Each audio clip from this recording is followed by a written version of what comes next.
মাফিজ, কাজ কত দূর? সব তেলের কার্টুন পেছনের গুদামে সরিয়ে এসিস তো? জি মহাজন, সব সরিয়েছি। দোকানের সামনে তাকে শুধু দু চারটা ছোট বোতল রেখেছি, বাকি সব ভেতরে। কিন্তু মহাজন, একটা কথা বলবো। কি কথা? বলে ফেল। কাল থেকে রোজা, মানুষ যদি তেল চিনি না পায় খুব কষ্ট পাবে। গতবারও তো আমরা এমন করেছিলাম, গ্রামের মানুষ খুব গালাগাল দিয়েছিল। হ্যাঁ হ্যাঁ হ্যাঁ। আরে বোকা, মানুষের গালি দিয়ে কি আমাদের পেট ভরবে? পেট ভরবে টাকায়।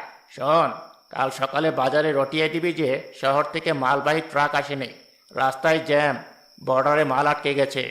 যা মুখে আসে তাই বলবি। আর দাম, দাম কি আগেরটাই থাকবে? তুই কি পাগল? জিনিসের সংকট দেখলে দাম তো বাড়বে। ছোলার দাম কেজিতে 20 টাকা বাড়াবি, আর চিনি 15 টাকা। আর তেল, তেল তো নেই বলবি। যখন মানুষ হাহাকার করবে তখন পেছনের দরজা দিয়ে দ্বিগুণ দামে বিক্রি করবি, বুঝলি? বুঝেছি মহাজন, কিন্তু আজাদ চৌধুরী সাহেব যদি জানতে পারেন, উনি তো গ্রামের মাথাব্বর। চৌধুরী সাহেবকে নিয়ে ভাবিস না, উনি বড়লোক মানুষ। ওনার জন্য আমি আলাদা করে ভালো চাল, ভালো খেজুর রেখে দিয়েছি। ওনাকে সালাম দেব, ভালো জিনিস দেব, ব্যাস উনি খুশি। গরিব মরলো না বাঁচলো সেটা দেখার সময় বড়লোকদের নেই। তুই শুধু আমার কথা মতো কাজ কর, এই ঈদে তোকে ভালো বোনাস দেব। ঠিক আছে মহাজন, তবে গরিবের কান্না শুনলে মাঝে মাঝে বুকের ভেতরটা কেমন করে যেন। ব্যবসা করতে এসে মন নরম করলে চলে না বাফিস। আবেগ দিয়ে সংসার চলে না। এখন দোকান বন্ধ কর, বাড়ি যা, কাল অনেক কাজ আছে।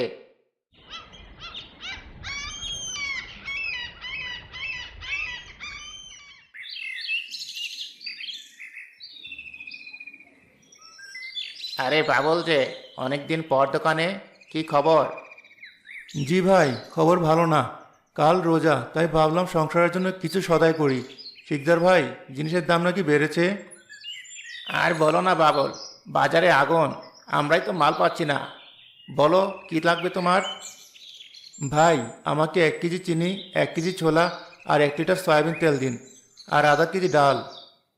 টাকা এনেছো তো, নাকি খাতা খুলতে হবে? কিন্তু এখন কিন্তু বাকি দেওয়া বন্ধ। না ভাই, টাকা এনেছি। সারাদিন মাটি কেটে 350 টাকা পেয়েছি, এতেই তো হয়ে যাওয়ার কথা, তাই না? 350 টাকা? তুমি কি আমার সাথে মজা করছো বাবুল? 1 লিটার তেলের দামই তো এখন 200 টাকা। বাকি 150 টাকা দিয়ে তুমি কি কিনবে? চিনি, ডাল নাকি ছোলা? 350 টাকা তো এখন কিছুই হয় না। কি বলেন ভাই? পরশু দিনও তো হিসাব করলাম, 350 টাকা সব হয়ে যাবে। 2 দিনের মধ্যে দাম এত বাড়লো? আরে, বিশ্ববাজারে সংকট, মাল আসছে না, তেলের দাম আকাশ ছোঁয়া। তোমার যদি পোষায় তো নাও, না হলে অন্য দোকানে দেখো। আমার সময় নষ্ট করো না।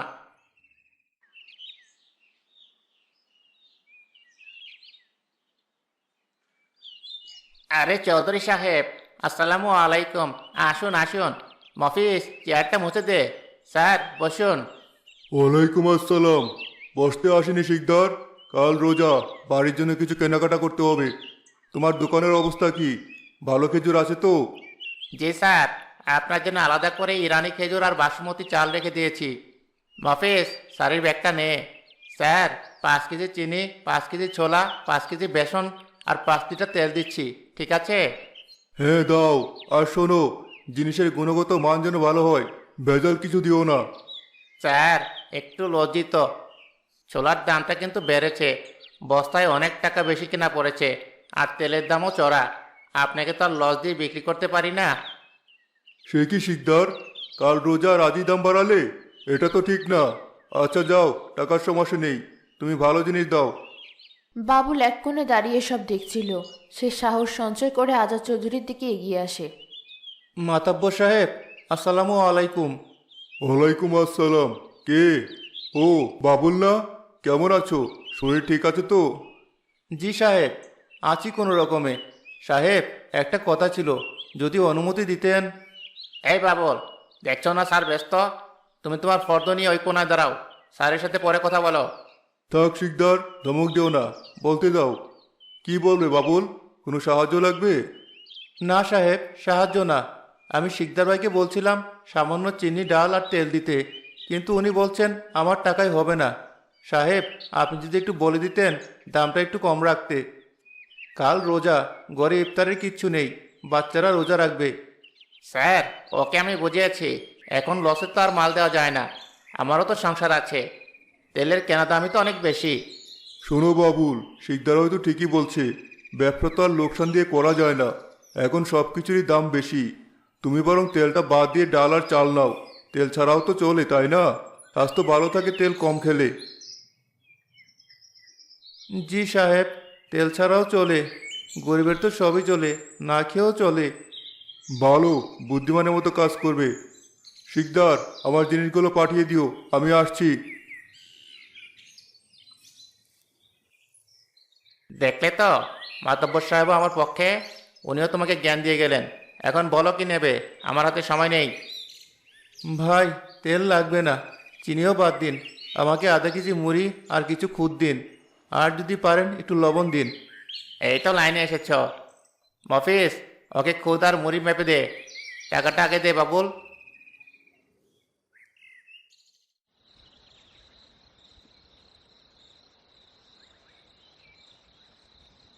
এসেছো? সেই কখন থেকে বসে আছি।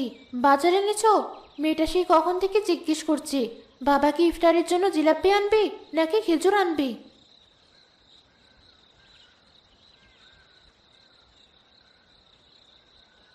এগুলো কি? তিল কই, ডাল কই, চিনি কই? কাল রোজা, সাহারিতে কি দিয়ে ভাত খাবো? আর ইফতারিতে মেয়েটা কি কি দেবো? শুধু মুড়ি চিবিয়ে রোজা খুলবে? আমি কি করব জরিনা, বাজারে আগুন, শিকদার সব জিনিসের দাম দ্বিগুণ করে দিয়েছে। আমি অনেক অনুরোধ করলাম, মাতব্বর সাহেবকেও বললাম, উনিও শিকদারের পক্ষ নিলেন, বললেন তেল ছাড়াও নাকি চলে। মাতব্বর সাহেব এই কথা বললেন? ওনার ঘরে তো আজ পোলাও কোরমা রান্না হবে। বড় লোকরা কিভাবে বুঝবে পেটের জ্বালা? মেয়েটা বড় হয়েছে, ও রোজা রাখবে, ওর বান্ধবী নদী কত কি খাবে, আর আমার মেয়েটা কি শুকনো মুড়ি খাবে? চুপ করো জরিনা, আস্তে কথা বলো, মেয়েটা শুনলে কষ্ট পাবে।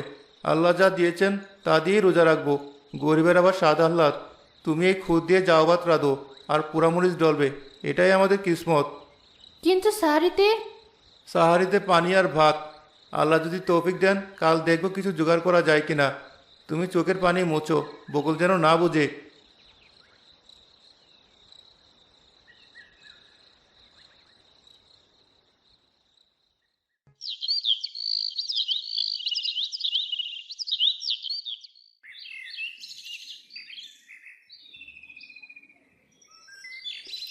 ওফ বকুল, আর হাঁটতে পারছি না, আজকে রোদটা খুব কড়া, গলাটা শুকিয়ে কাঠ হয়ে গেছে। আর একটু সাহস কর নতি, রোজা রেখে গরমে হাঁটলে সব বেশি হয়। তোর তো অভ্যেস নেই, তাই কষ্ট হচ্ছে। বাবা বলেছিল গাড়ি পাঠাবে না, হাঁটার অভ্যাস করতে, কিন্তু শরীরটা খুব খারাপ লাগছে, মাথাটা কেমন ঘুরছে, মনে হচ্ছে পড়ে যাব। বলিস কি, তুই তো সত্যিই ফ্যাকাশে হয়ে গেছিস। এক কাজ কর, ওই তো সামনেই আমাদের বাড়ি, তুই বরং চল, আমাদের বারান্দায় একটু জিরিয়ে নিবি, চোখে মুখে পানি দিলে আরাম পাবি। তোর বাড়ি? কিন্তু আমি তো আগে কখনো যাইনি, আন্টি কিছু মনে করবেন না তো? আমি তোদের বিরক্ত করব না তো?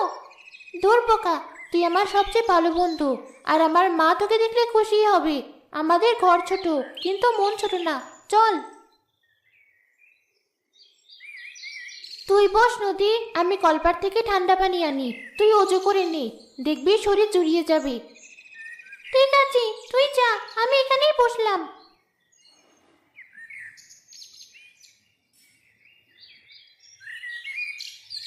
তুমি আরেকবার শিকদারের দোকানে যাও না, বাকিতে যদি একটু ডাল দিত। চুলায় শুধু পানি আর খুদ দিয়েছে যাও ভাত রাখতে। মেয়েটা রোজা রেখেছি, ইফতারিতে একটু ডাল বড়া, একটু পেঁয়াজ বা এক গ্লাস শরবত খাবি না? ও তো ছোট মানুষ। আমি গিয়েছিলাম জরিনা, আসরের নামাজের পর আবার গিয়েছিলাম, শিকদার আমার মুখের ওপর না করে দিয়েছে, বলে টাকা নেই তো মাল নেই। আর মাতব্বর সাহেবের মেয়ে নদী নাকি বকুলের বান্ধবী, ওই বাড়িতে আজ কি আজ কি ইফতার হবে?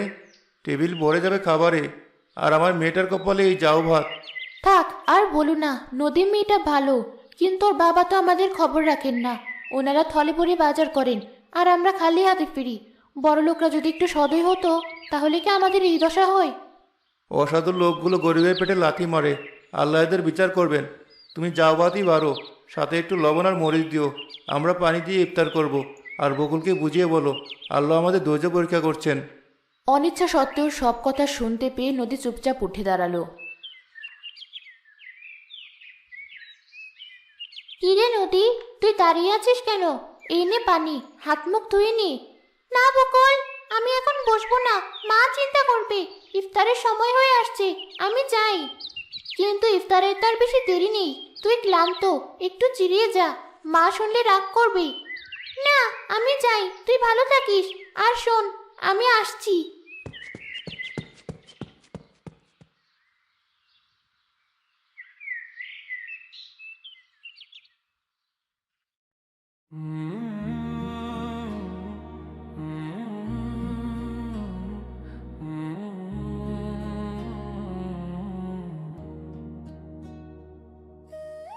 নদী কোথায় গেল?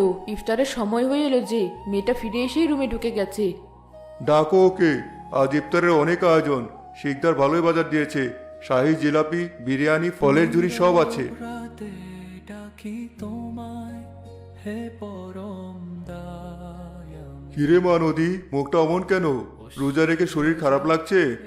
এসো ইফতারের সামনে বসো, আজ তোমার পছন্দের সব এনেছি। বাবা, তুমি কি জানো আজ বাজারে শিকদার কাকা সব জিনিসের দাম কত বাড়িয়েছে?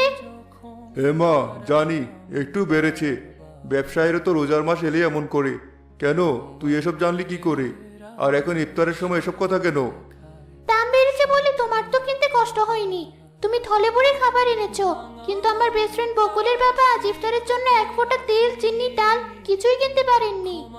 কি বলছিস মা, বকুলদের এই অবস্থা? হ্যাঁ মা, আমি নিজের কানে শুনিয়ে এলাম। ওরা শুধু চাও ভাত, পোড়া মরিচ আর পানি দিয়ে ইফতার করবে। মা, আমি তো আসলে আমি বুঝতে পারিনি ওদের অবস্থা এত খারাপ। আমি ভাবলাম বাবুল হয়তো। তুমি বুঝতে দাওনি বাবা, তুমি গ্রামের মাতব্বর, তোমার দায়িত্ব কি শুধু নিজের ঘর সামলানো? গ্রামের অসাধু সিন্ডিকেট ভাঙাও কি তোমার কাজ না? ওরা না খেয়ে থাকবে আর আমি এখানে টেবিলে বসে এত কিছু খাবো? শুনলে তো, তোমার মেয়াজ তোমাকে কি শিক্ষা দিল? তুমি এত টাকার মালিক হয়ে লাভ কি, যদি পাশের বাড়ির মানুষ না খেয়ে থাকে? আমাদের এখনই কিছু করা উচিত। তুমি ঠিক বলেছো সালমা, আমার মেয়ে আজ আমার চোখ খুলে দিয়েছে। আমি অন্ধ ছিলাম। সালমা, দেরি করো না, বড় বড় টিফিন ক্যারিয়ারগুলো বের করো। এই টেবিলে সব খাবার, বিরিয়ানি, ফল, চপ, বেগুনি সব প্যাক করো। মা চলো, আমরা আজ বকুলের বাড়িতে ইফতার করব। আর কাজের ছেলেকে বলো ভাড়ার ঘর থেকে চাল, ডাল, তেল আর চিনির বস্তা বের করতে। আমরা রিক্সা ভ্যান করে নিয়ে যাব। আজ থেকে এই গ্রামে কেউ না খেয়ে থাকবে না। আমি আমার প্রায়শ্চিত্ত করব।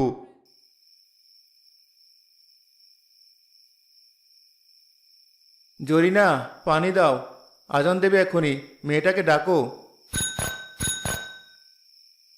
এই সময় আবার কি এলো? মহাজন টাকা চাইতে এলো নাকি? চৌধুরী সাহেব, আপনি এই গরিবের কুটিরে? বাবুল, আসসালামু আলাইকুম। আমাকে মাফ করে দিও ভাই, আমি বড় অপরাধী। আমি মানুষ হতে পারিনি। সাহেব, এসব কি বলছেন?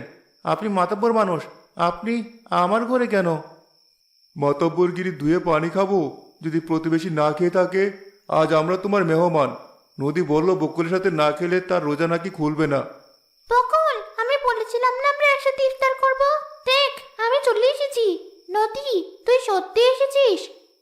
তোমরা কষ্ট করলে কেন? আমাদের তো বসার জায়গাও নেই। বসার জায়গা লাগবে না ভাবি, আমরা পার্টিতে বসেই খাবো।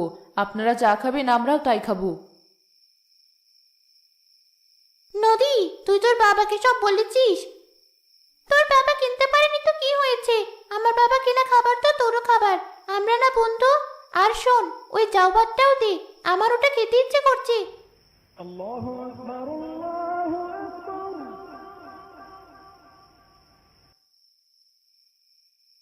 বাবুল, একটা কথা বলি। আমি এতদিন শুধু নিজের ঘর গুছিয়েছি, গ্রামের খবর রাখিনি। এটা আমার ভুল ছিল। সাহেব, আপনারা এসেছেন তাতে আমরা খুশি। কাল সকালে আমি নিজে বাজারে যাব। ওই শিকদার সহ অন্যান্য ব্যবসায়ীর সাথে বসবো। রোজার মাসে গরিবের পকেট কাটার সাহস তারা কিভাবে পায় সেটা আমি দেখে নেব। সাহেব, আল্লাহ আপনার ভালো করুক। জিনিসের দামটা কমলে আমরা দুমুঠো খেয়ে বাঁচতাম। চিন্তা করবেন না ভাবি, আমি কথা দিচ্ছি কাল থেকে এই গ্রামে ন্যায্য মূল্যে নতুন দোকান বসবে, যেখানে আপনাদের মতো মানুষেরা সঠিক দামে সব কিনতে পারবেন। আর শিকদার যদি সোজা পথে না আসে তবে এই গ্রামে তার দোকানদারি আমি বন্ধ করে দেব। বাবুল, ওই নতুন দোকানের দায়িত্ব কিন্তু তোমার। তুমি সততার সাথে চালাবে। সাহেব আমি? হ্যাঁ তুমি। আমার একজন সৎ মানুষ দরকার।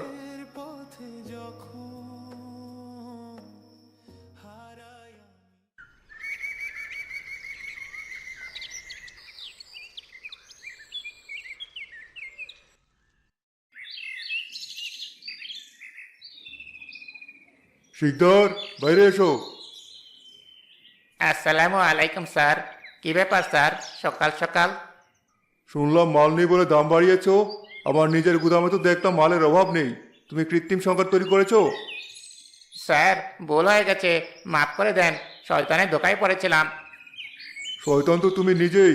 আজ থেকে যদি 1 পয়সা বেশি দাম নাও তবে তোমার দোকান সিলগালা করে দেব। আর শোনো গ্রামবাসী, আজ থেকে আমাদের ইউনিয়ন পরিষদের সামনে ন্যায্য মূল্যের দোকান বসবে।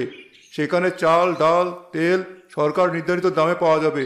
যার টাকা নেই সে আমার সাথে দেখা করবে। মারহাবা, মারহাবা, চৌধুরী সাহেব জিন্দাবাদ।